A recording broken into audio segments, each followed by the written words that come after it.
Hello, everyone, and welcome to this week's Product School webinar. Thanks for joining us today. Just in case you didn't know, Product School teaches product management, coding, data analytics, digital marketing, and blockchain courses online and at our 15 campuses worldwide. On top of that, every week we offer some amazing local product management events and host online webinars, live streams, and Ask Me Anything sessions. Head over to productschool.com after this webinar to check them out. Today, we have an awesome guest presenting. I'd like to introduce you to Gadi Lahav. Gadi is a digital media expert with deep product and business experience. He has a track record in creating successful digital products and a broad experience with digital strategy, content development, and digital product management. Feel free to leave any questions for Gadi in the comments, and we'll be sure to address them at the end. Without further ado, let's welcome Gadi. Thanks for joining us today. Thank you, Dan, and thank you, everyone. I'm Gadi. As Dan just suggested, let me just make sure that I am sharing my screen with you.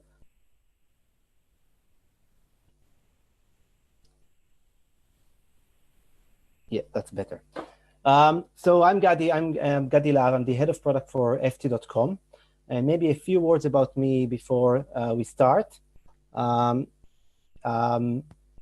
Basically, I'm the head of product for ft.com. Before that, I was working for a startup called Watch It. And before that, I was a senior product manager at Amazon. Prior to that, I worked for many years in the publishing industry in Israel and in the UK. And I'm here to talk to you today about what is a North Star and how it helps to develop better products. But maybe before we start, a few words about the FT, the Financial Times, since I believe that most of the audience is in the US, and this is a European publication. I'm not sure that everybody is familiar with it. So here's a few facts about the FT. So the Financial Times is a financial newspaper. We have 930,000 paid-for customers all across the world. Most of them are outside of the UK. Around 30% are in the US. Out of them, 730,000 are digital only. So this is basically a digital company. Besides that, we have around 2 million readers every day, subscribers and non-subscribers. And maybe important thing to say about how we operate, we are operating behind a strict paywall, which means that you can't really read anything for free. You can either take a trial for 1 month and then decide whether you want to subscribe, or in some cases, we offer very limited free content. For example, if you see any kind of posts on Facebook, you can usually read one for free for a certain period of time. The subscription is quite expensive. It's the premium subscription, which is the most common one, is £48 per month. I think it's around $55 or $60 in the UK, in the US. And we are a publisher, and definitely this is a media company with 130 years of history. But commercially, our subscription, our business model is very similar to a subscription-based company. So if you think about your Netflix or Spotify, it's basically the same. And if you are paying for Netflix or Spotify, you basically pay because you have a habit with them. And habit forming is really important for a subscription-based business, and we'll elaborate more about it in this talk. And this is our commercial goal. As you can see, 1 million subscribers. We are very close to that and already have strategic plans for the next step. But to get to the strategic goal, we like to use data, like many other products. And the FT is very data-driven, both the journalism. You can see that we use a lot of charts and many fact-based reporting, but also in our operation. And using data means that you can actually measure your success and your advancement. And this is what's great about digital product development. But I think there are some pitfalls in using data that I'd like to talk about, and it's actually the reason for this webinar. So problem number one that people do with metrics is that sometimes they forget that metrics are proxies. If you remember, our goal is to get to 1 million subscribers. We use data to understand that.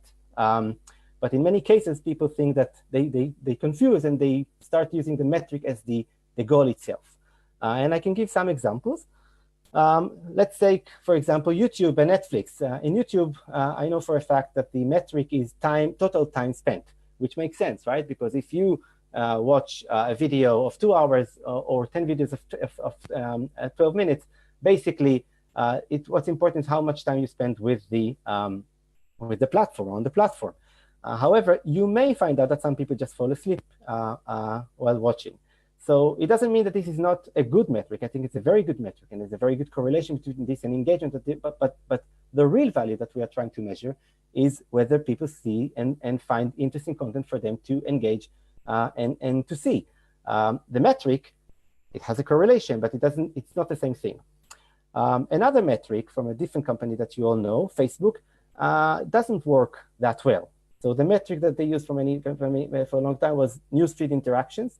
You can see the statement, the mission statement from Mark Zuckerberg here on the right, and they want to bring the world closer together.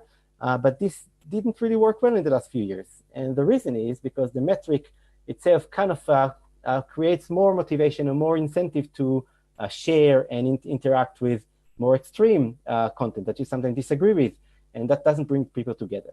So again, if you focus on the metric only, you may fall in this pitfall and not get your goal. The second pitfall that people sometimes forget is that you cannot have many truths. So you can see here the different ways that you can actually measure what many people in the publishing industry call engagement. So it can be subscribing to email alerts or download the apps, or publish stories on Facebook. It can be time spent reading. It can be number of pages. However, if you have many truths, it is really hard for you to prioritize and to understand what's working and what doesn't work. If you do something that increases the reader comments but decreases the Twitter follows, what is better? And how can you compare one to the other? So just to sum it up, basically, the solution for that is what we call at the FT a North Star. And a North Star has 3 dimensions. The first one, it's a single metric, unlike many truths. It's also simple to understand, so many people, you can basically use it all across the organization very quickly and very easily. And it is consistently proven, it shows a correlation with your real goal, which means that you skip the first pitfall.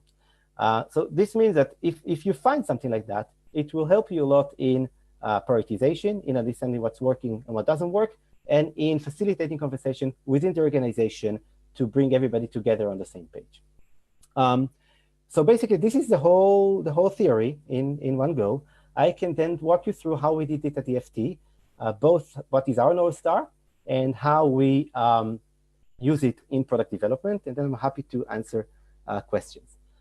So our North Star is based on habits. As I said in the beginning, subscription, you pay subscription only for things that you use on a habitual basis. If you use it only as a one-off, you pay one time and that's it. And this is not a business that journalism or something like Netflix or Spotify can work on.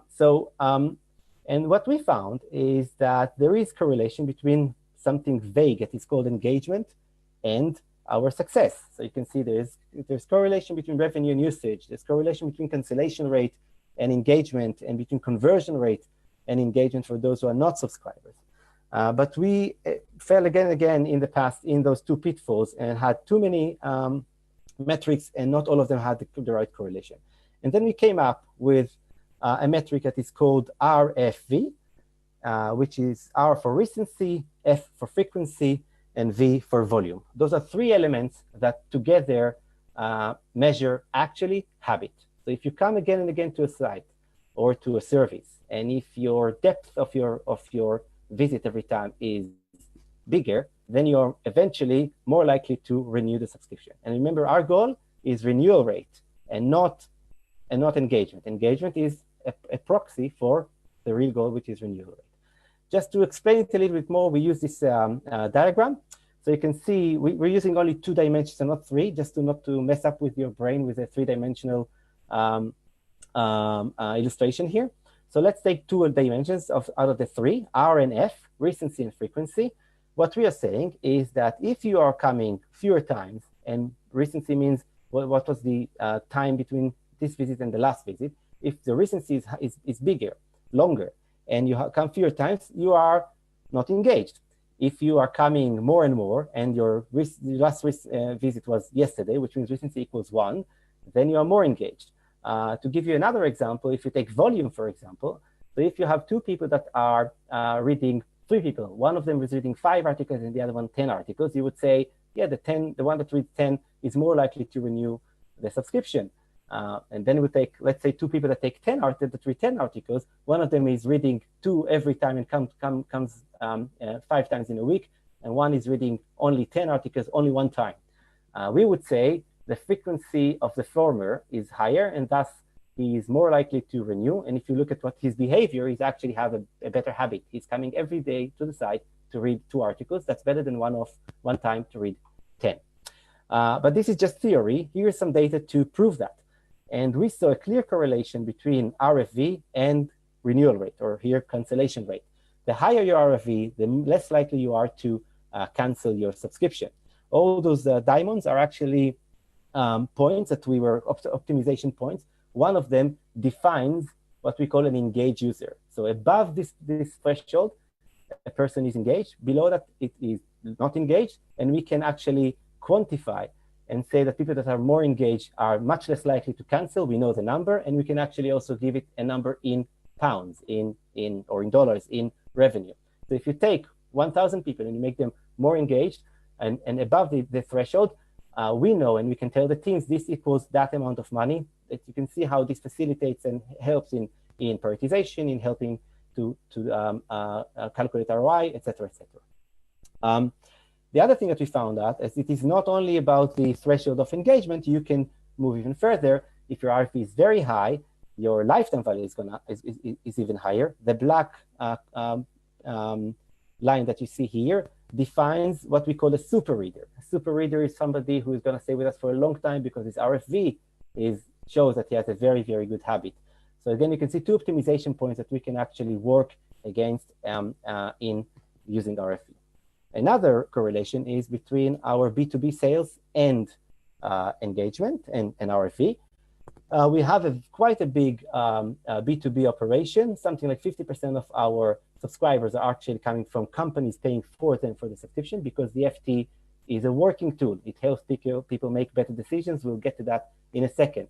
We use a very honest model that helps us sell subscription. We go to companies and we say, you are not going to pay for everyone.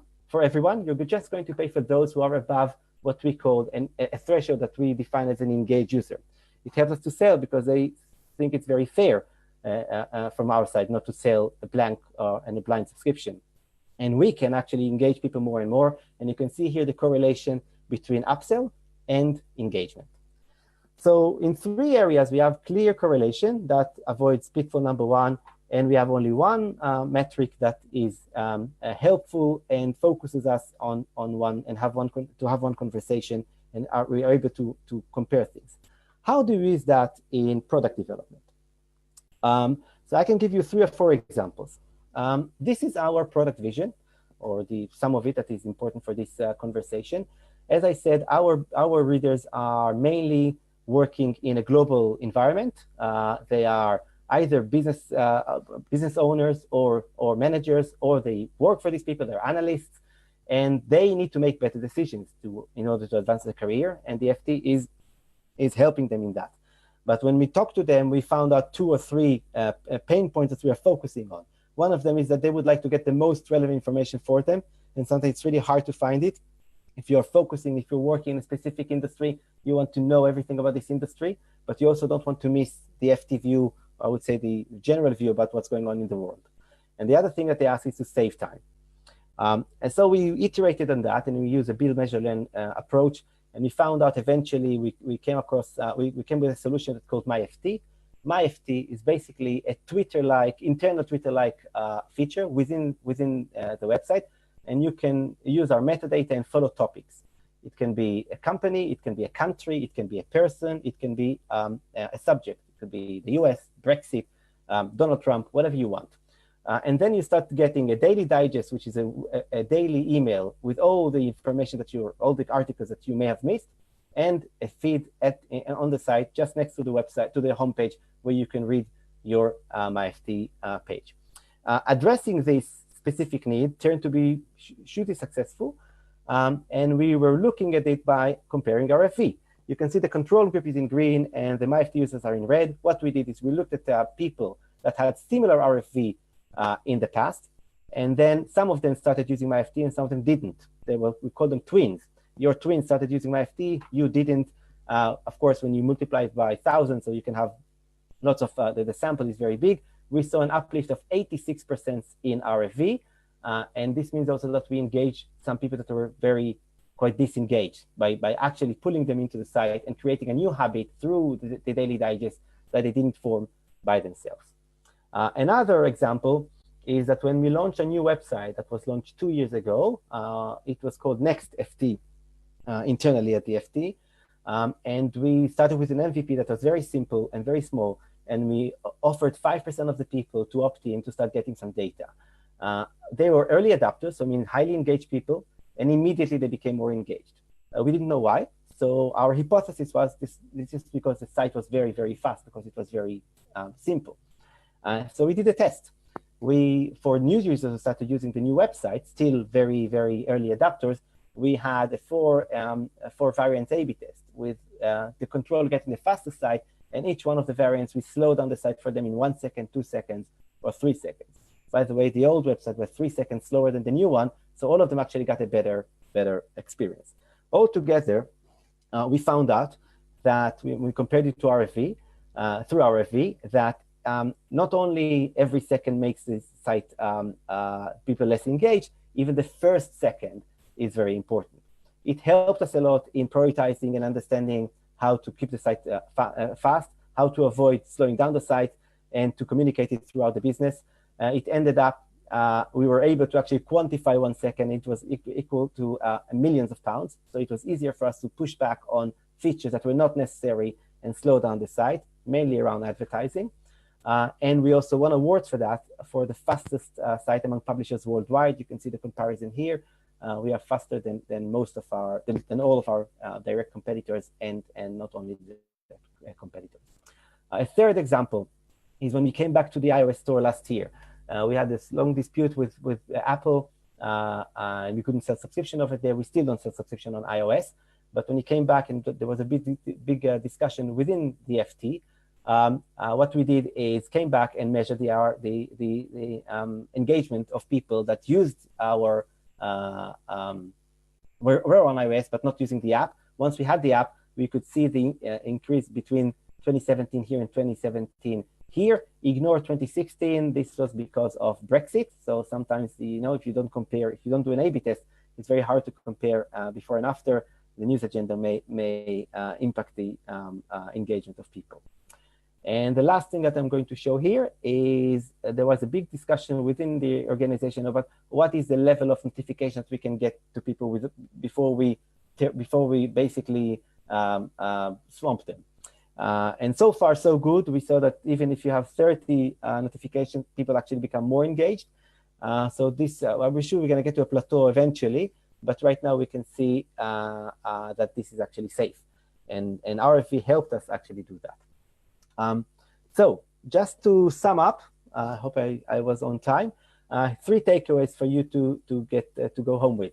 One is find the North Star, which means a single metric, simple to understand, and consistent, and that is proves consistently that has correlation with your real goal. Don't confuse the real goal and the metric.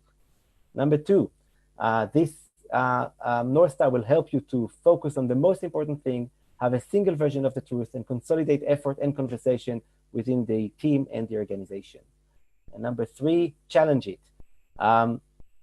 See again and again, or try to find out again and again whether actually users gain value. Don't take it for granted. Sometimes the correlation goes away. Look at the numbers. Have the numbers gone up as you expected, or should you adjust it a little bit? And the most important thing is your North Star steering correlation, and is the correlation still valid? We do it every 6 months, and sometimes, if needed, we adjust and we say that the number for an engaged user is a little bit higher or a little bit lower. That was it. I hope you enjoyed it and it makes sense, and I'm happy to answer any question. Thank you so much, Gotti. That was an awesome presentation. It's really cool to actually get to see some real metrics and some real data from the inside of a digital company like the Financial Times. So let me look at our questions here. Our first question. Oh, first of all, before we go on, I always like to ask our product managers to give us one piece of advice for aspiring product managers. What would you tell someone who wants to become a product manager? So I think that's a good question. I think becoming a product manager is mainly an issue of state of mind, and many people need to take something into account when they do that. And I would suggest three things. One is be customer obsessed. I learned that at Amazon, but everything starts and ends with the customer. You need to identify the need and listen carefully to customers. The second thing is look at problems and not solutions. Solutions may be good or bad, but if you understand the problem, eventually you will solve it. And the third thing is be agnostic and follow data. So data is the thing that allows you to understand whether a solution is good or not. If you don't do that and you based on hunches, you may be right every now and then, but unless you're Steve Jobs, use data. Awesome, thank you. Very good advice. Our next question, what resources would you suggest for getting better at selecting the right metrics? Sorry, can you repeat that? Yeah, what resources would you suggest for getting better at selecting the right metrics? What resources do you mean? Where to learn about this, or what to do it internally within the organization? I think he means how to learn more about metrics so you can make sure you're choosing the right metrics. So if you're not working as a product manager, I would go and read a lot of blogs and try to follow industry leaders and understand that. There are certain companies that do it better than others, like Netflix and Airbnb are doing it great. I think there are some courses to do that. And I would also advise, that's also for aspiring product managers, to be a little bit knowledgeable about SQL and about databases. That helps you to understand what you can measure, what you can't measure. This is if you're not working in a product management role. If you are working in a product management role, I would suggest to hypothesize and throw ideas on the wall and test them one by one, and see what works and what doesn't. And again, look for the correlation. If there is correlation, you can move forward with it. If there isn't, then say bye-bye. Don't be married to any idea and move forward. Awesome.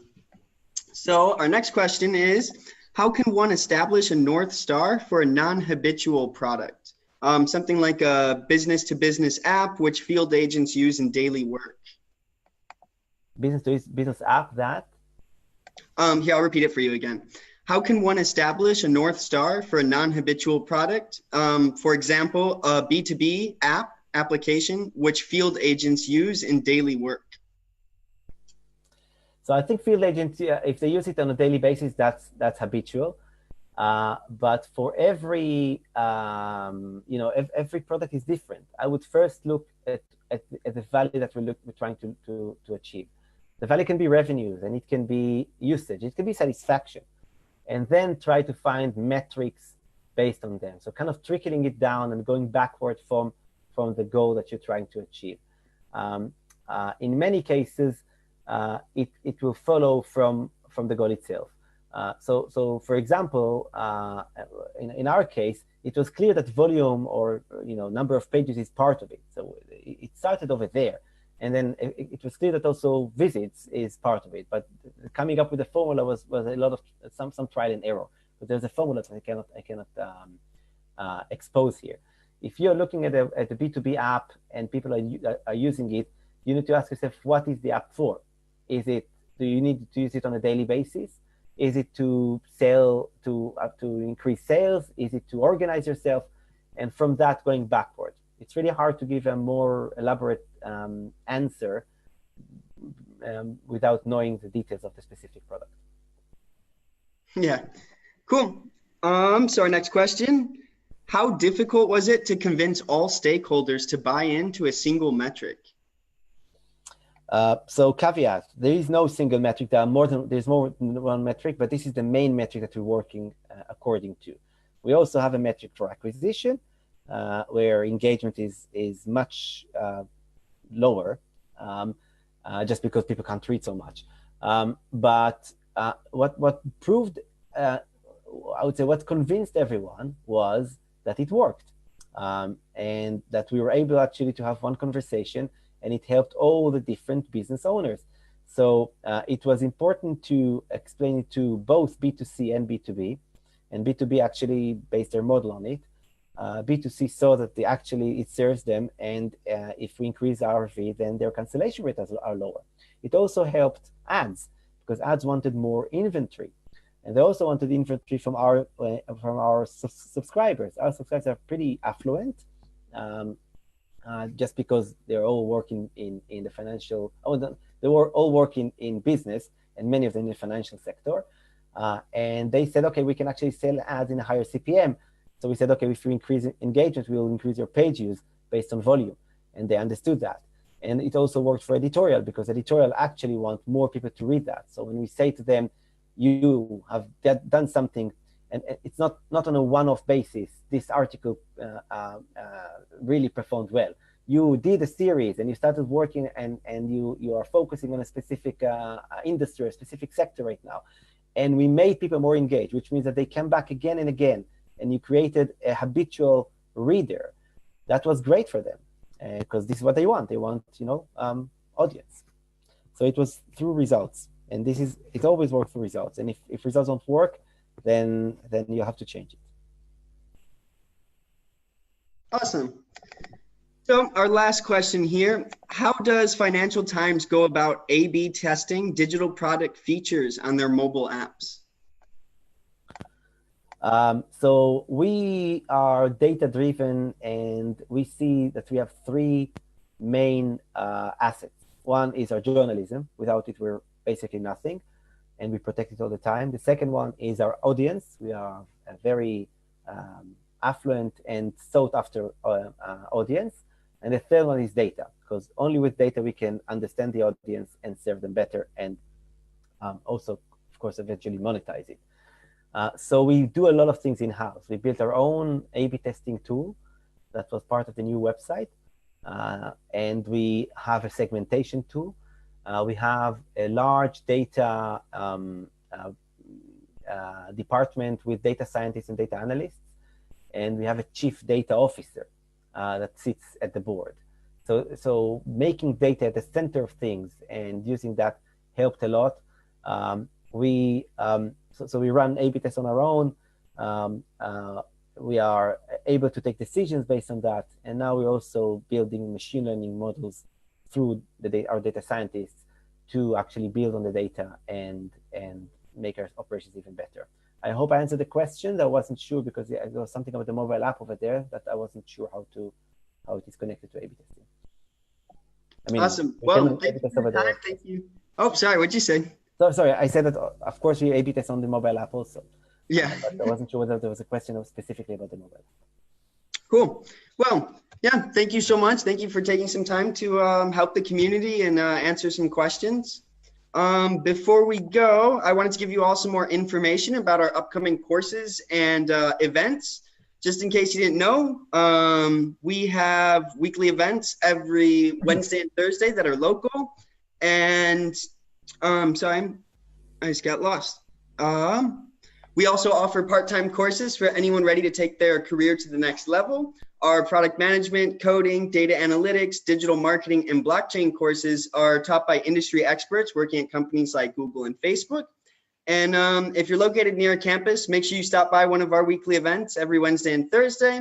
You can also find us on social media at Product School, and be sure to keep up with the latest product management content at the product blog at productschool.com. Thank you all for joining us today. Enjoy the rest of your day, and I hope to see you next week. Thank you for your time, Gadi. It was a pleasure. Thank you very much. And maybe I would say the last thing, we are hiring. So if you're in London and you want to be a product manager, you're welcome to contact me on LinkedIn. Awesome. That's a big opportunity. Thank you for that. Cool. Well, have a great night, everyone. See you later.